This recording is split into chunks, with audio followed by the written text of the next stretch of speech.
Hello and welcome to this week's Gems of War Guild Event Planner. I am Guardian Namek, Guild Leader of Loot and Plunder. This week's focus is the lore event, and we are using troops from Whitehelm, the entire kingdom, and there are a lot of good options. And after running some numbers, here are the units you want to use. So this is the team I plan to be using. I'm going to be using Commander Dawnheart, the Guardian Hammer, Holy Saint Astra, and the Archdiva. The one thing I found very funny is that because pretty much everyone's divine in Whitehelm, and her thing is completely about humans, you don't really get to benefit any of the Paladin characters because you can only have 2 tags, and they're all divine knights. This team should do me quite well. The idea is basically Holy Saint Astra will give the Archdiva half their mana, and then hopefully I get them charged up fairly quickly. I then power up Commander Dawnheart, who may have already done an attack, give him a ton of armor and a ton of magic. Actually, does it do magic? No, it doesn't do magic.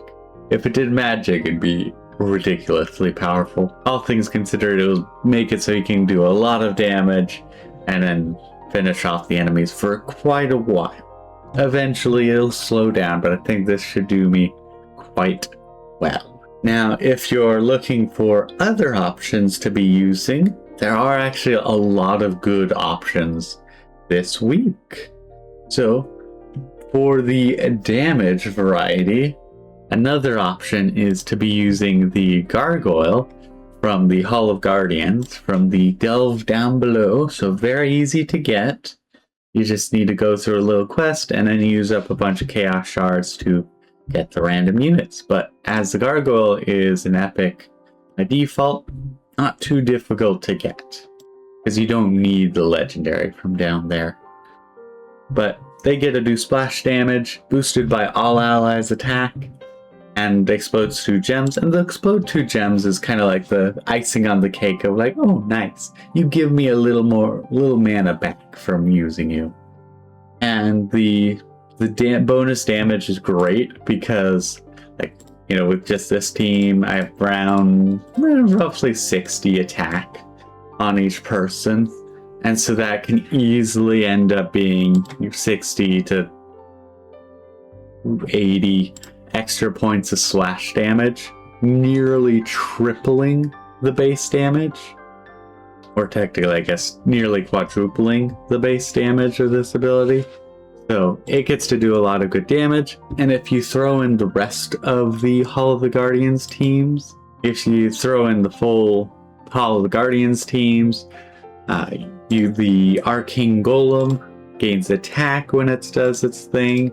The Ethereal Sentry gives attack based off of their armor, and as such, you can get a lot of attack.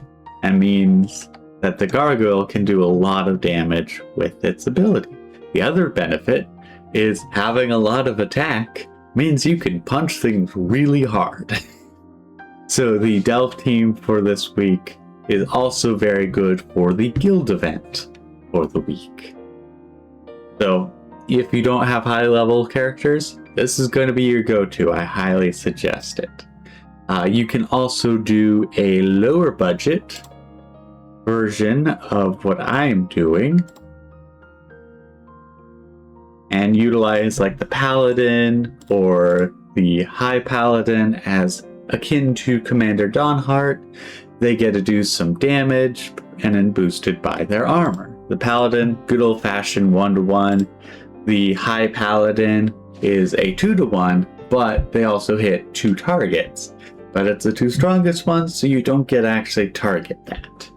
And then the Priestess, nice common unit, gives armor. Templar gives armor, turns red to green, which is another reason to use the Paladin instead of the High Paladin for a budget version. And then the Bishop isn't amazing, but it gives some decent amount of armor and a little bit of magic, but mostly it's the armor, and you can give it to your Paladin, and he gets double because he's divine. and then he gets to do more damage. Nice and simple. And pretty much all of these are really easy to get. I think the bishop is the highest rarity yet ultra rare, so really easy units to get and very helpful to buffing up the paladin. The nice thing is that pretty much all the good damage characters in Whitehelm are very scalable, and so even if you have the basic tools, you should be able to do fairly well. Now, some of the outside the mold units, there are going to be units like the recent glory character, the Soul Knight, which is down here at the, not soul, as they get to do destroy 3 random rows, that's a good amount of mana, and then creates 3 ghost gems and 3 barrier gems, so you can get some mana if you have something to explode the ghost gems, or not mana, some souls. And then you can also gain some barrier if you end up matching the barrier gems, which is decently nice. Overall, they're pretty decent mana generation. Overall, they're a pretty nice mana generation troop. They aren't as good as some of them, but if you're just looking for basic, simple, I destroy some things to generate mana, Soul Knight is going to be pretty good.